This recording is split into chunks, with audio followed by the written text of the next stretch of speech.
So I just want to ask you kind of between man marking and zonal marking. So do you have a preference if you were to set either we're going to, in terms of that defensive routine, I know it would depend on who you're playing against, but do you have a preference as to what potentially works best or maybe what the data says works best?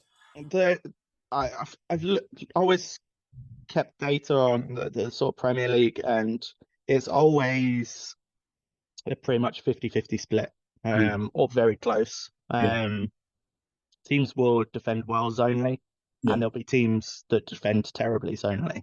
And same for man marking Yeah. or the more hybrid systems.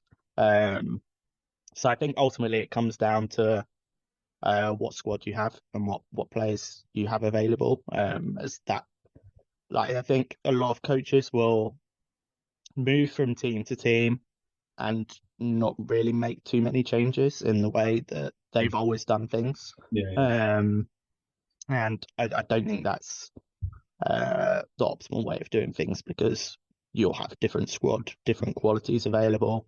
Um, Maybe it worked in their first job and they just have always sort Yeah. of led by that. But yeah, I don't think there is an optimal way of doing it.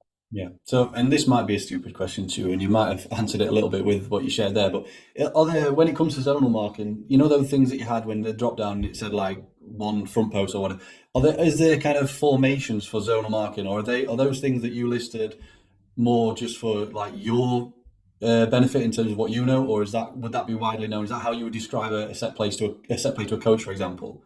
Yeah, so I'd use a little bit more detail in terms of explaining it to coaches. That was just basically a little sort of shorthand for myself. But yeah, there is almost different formations in zonal marking. Hmm. You could have sort of one middle zonal marker, one front post zonal marker. Um, so yeah,